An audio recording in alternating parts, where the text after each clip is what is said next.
hi friends मैं मोहम्मद सफिर रहमान और आपनालोके चाই আছে আইয়ে জানতে চ্যানেল পোন প্ৰথমে মই আপোনালোকক মোৰ তৰফৰ পৰা আন্তৰিক ধন্যবাদ জ্ঞাপন কৰিছো আপোনালোকে মোৰ এইখন চেনেলক সাপোৰ্ট কৰাৰ কাৰণে আপোনালোকে মোৰ এইখন চেনেলক সাপোৰ্ট কৰাৰ কাৰণে আজি মোৰ এইখন চেনেল ইমান আগুৱাব পাৰিছে আৰু মই আপোনালোকৰ পৰা আশা কৰিছো যে আপোনালোকে দিনদৰে মোক সাপোৰ্ট কৰি আছে এনেদৰে ভৱিষ্যততো সাপোৰ্ট কৰি থাকিব তাৰ বাবে মই আপোনালোকৰ পৰা আশাবাদী তো বন্ধুসকল আজি মই আপোনালোকৰ কাৰণে লৈ আহিছো কোৰ্স 502 অ্যাসাইনমেন্ট 2 2 নম্বৰ প্ৰশ্ন উত্তৰটো কোৰ্স 502 অ্যাসাইনমেন্ট 1 আৰু অ্যাসাইনমেন্ট 2 তিনিটা প্ৰশ্ন উত্তৰ মই ইতিমধ্যে আপোনালোকক দি দিছো যেনেকুৱা আছিল কোৰ্স 502 অ্যাসাইনমেন্ট 1 দুটা প্ৰশ্ন উত্তৰ আছিল মই আপোনালোকক দি দিছো লগতে কোৰ্স 502 অ্যাসাইনমেন্ট 2 1 নম্বৰ প্ৰশ্ন উত্তৰ মই আপোনালোকক ইতিমধ্যে দি দিছো আর লগতে কোর্স 501 और असाइनमेंट 1 असाइनमेंट 2 और असाइनमेंट 3 পাঁচটা প্রশ্ন উত্তর মই আপোনালোকক দি দিছো তো কোর্স 502 মাত্ৰ দুটা প্ৰশ্ন উত্তৰ বাকি আছে কোৰ্স 502 কোশ্চেন নম্বৰ 2 যেটো মই এতিয়া আপোনালোকক দি দিম আৰু বাকি থাকিব মাত্ৰ এটা কোৰ্স 502 असाइनमेंट 3 এক নম্বৰ প্ৰশ্ন উত্তৰটো তো মই অনতি বলমে আপোনালোকক কোৰ্স 503 असाइनमेंट 3 কোৰ্স 502 असाइनमेंट 3 এক নম্বৰ প্ৰশ্ন উত্তৰটো মই আপোনালোকক দি দিম ইয়াৰ আগতে মই আপোনালোকক অনুৰোধ জনাম আপোনালোকে যেতিয়া মোৰ ভিডিওখন চাব যদি আপোনালোকৰ ভাল লাগে তেনহলে মোৰ ভিডিওখনক আপোনালোকে লাইক কৰিব আৰু যেতিয়া আপোনালোকে ভিডিওখনক লাইক কৰে তেতিয়া আমি এটা উৎসাহ পাওঁ যে আমাৰ ভিডিওবিলাক আপোনালোকক ভাল লাগি আছে আৰু লগতে আপোনালোকে আপোনাৰ ৰিলেটিভ বন্ধু বান্ধৱীলৈ ভিডিওবিলাক শেয়াৰ কৰিব যদি আপোনাৰ ৰিলেটিভ বন্ধু বান্ধৱে ডিপ্লোমা ইন এলিমেন্টারি এডুকেশন অর্থাৎ dled এডুকেশন লৈছে তেতিয়া হলে তো বন্ধুসকল আহক আমি চাই লও কোর্স 502 অ্যাসাইনমেন্ট 2 কোশ্চেন নম্বৰ 2 ৰ উত্তৰটো ইয়াৰ আগত মই আপোনালোকক মোৰ এখন চেনেলত স্বাগতম জনাইছো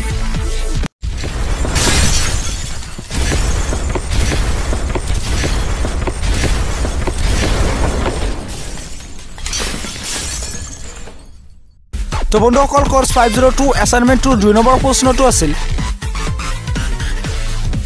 যিকোনো বিষয়ৰ ওপৰত এটা গোট পৰীক্ষা প্ৰস্তুত কৰক মৌখিক লিখিত আৰু সম্পাদন পদ্ধতি ব্যৱহাৰ কৰক নাইবাদি আছিল শ্ৰেণী কোঠাত কম্পিউটাৰৰ সহায়কাৰক হিচাপে ইয়াৰ সুবিধা আৰু সীমাবদ্ধতা লিখক তো ইয়াত দুটা প্ৰশ্ন আছে এটা নাইবাদি আছে তাৰ মানে আমাক ইয়াত যিকোনো দুটাৰ পৰা এটা প্ৰশ্ন লিখিব লাগে তো ইয়াত তলত যেটো প্ৰশ্ন দিয়া আছে শ্ৰেণী কোঠাত কম্পিউটাৰৰ সহায়কাৰক হিচাপে ইয়াৰ সুবিধা আৰু সীমাবদ্ধতা লিখক এইটো প্ৰশ্নৰ উত্তৰটো আমি আজি এইখন ভিডিওত পাই যাম তো বন্ধুসকল আহক চাই লওক আমি এই প্ৰশ্নৰ উত্তৰটো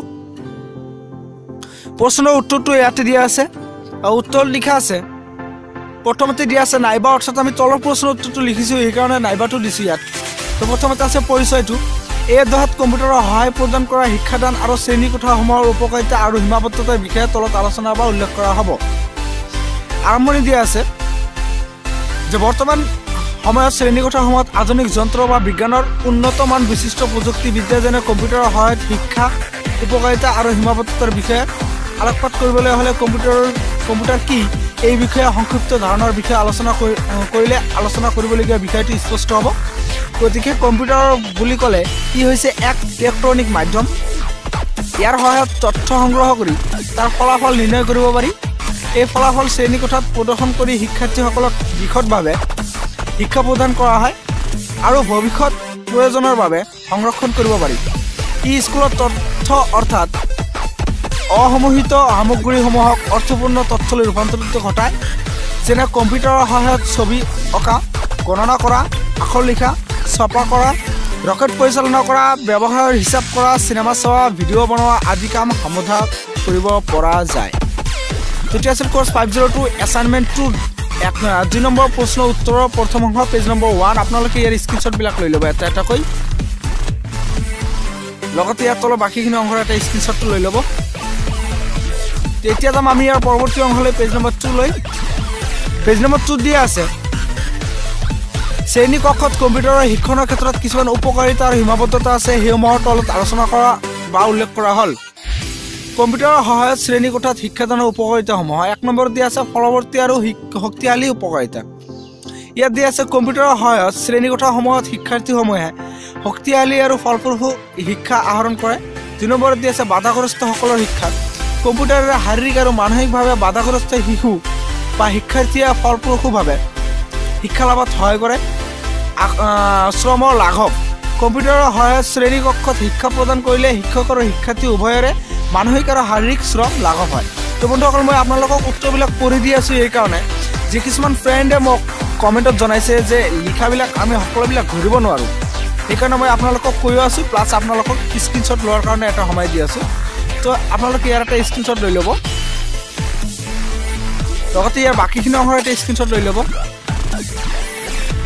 আশা কৰিছোঁ আপোনালোকে 1 নম্বৰ আৰু 2 নম্বৰ পেজৰ স্ক্ৰীনশ্বটবিলাক লৈ লৈছে এতিয়া যাম আমি ইয়াৰ পৰৱৰ্তী অংশলৈ অৰ্থাৎ পেজ নম্বৰ 3 লৈ তো বন্ধুসকল পেজ নম্বৰ 3 ত আছে সক্ৰিয়তা আৰু নমনীয়তা এইটো আছে 4 নম্বৰ ইফালে আমি 1 নম্বৰ 2 নম্বৰ আৰু 3 নম্বৰ পাই গৈছোঁ তো 4 নম্বৰত আছে সক্ৰিয়তা আৰু নমনীয় ই শিক্ষা প্ৰক্ৰিয়াক অধিক সক্ৰিয়তা আৰু নমনীয় হিচাপে গঢ়ি তোলা দেখা যায় 5 নম্বৰত দি আছে আত্মশিক্ষা আৰু প্ৰতিপুষ্টিকৰণ কম্পিউটাৰে শিকাই ছাত্ৰ ছাত্ৰীসকলক তাৎক্ষণিকভাৱে প্ৰতিপুষ্টি প্ৰদান কৰা আত্মশিক্ষা লাভত প্ৰেৰণা প্ৰদান কৰে তাৰপিছত দি আছে 6 নম্বৰ দূৰৱৰ্তী শিক্ষা কম্পিউটাৰৰ সহায়ত শিক্ষা প্ৰদান কৰিলে দূৰৱৰ্তী ছাত্ৰ ছাত্ৰীক একে সময়তে শিক্ষা প্ৰদান কৰা সম্ভৱ হয় যেনে বৰ্তমান আমাৰ অনলাইন যোগে যি dled পাঠ্যক্ৰমৰ শিক্ষা চলি আছে 7 নম্বৰ দি আছে অভিৰোচন শ্ৰেণীগত সময়ত কম্পিউটাৰৰ যোগেদি শিক্ষা প্ৰদান কৰিলে শিক্ষাৰ্থীসকলে অতি সহজে অভিৰোচিত হয় তো বন্ধুসকল এইটো আছিল page number 3 course 502 assignment 2 2 number প্ৰশ্ন উত্তৰৰ তৃতীয় অংশ তো এতিয়া যাম আমি ইয়াৰ পৰৱৰ্তী অংশলৈ অৰ্থাৎ পেজ নম্বৰ 4 লৈ তো বন্ধুসকল এইটো হৈছে পেজ নম্বৰ 4 আৰু পেজ নম্বৰ 4 দিয়া আছে 8 নম্বৰ পইণ্টটো আগ্ৰহ জন্মায় কম্পিউটাৰৰ সহায়ত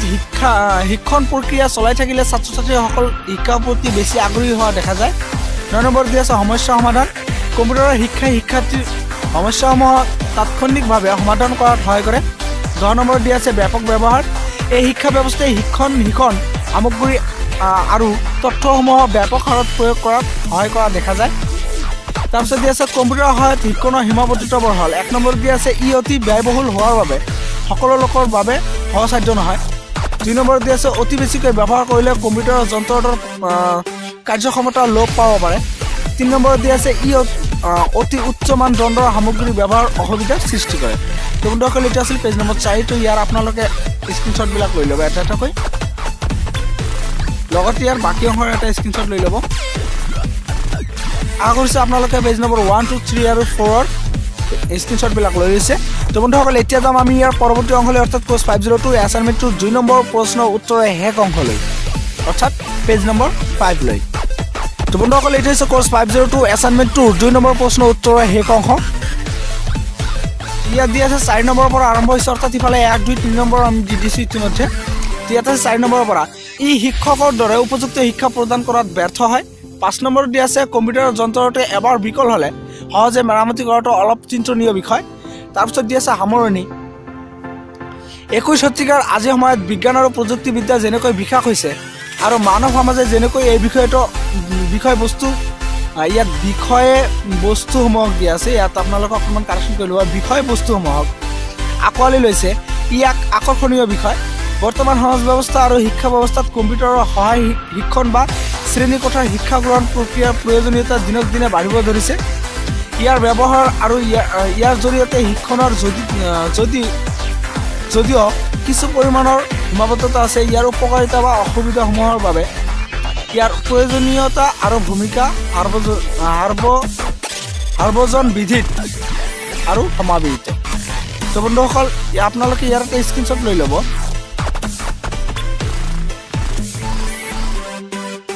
তো বন্ধুসকল ইতিমধ্যে মই আপোনালোকক কোৰ্স 502 এছাইনমেণ্ট 2 2 নম্বৰ প্ৰশ্ন উত্তৰটো দি দিলোঁ আৰু মই 1-2 দিনৰ ভিতৰত আপোনালোকক কোৰ্স 502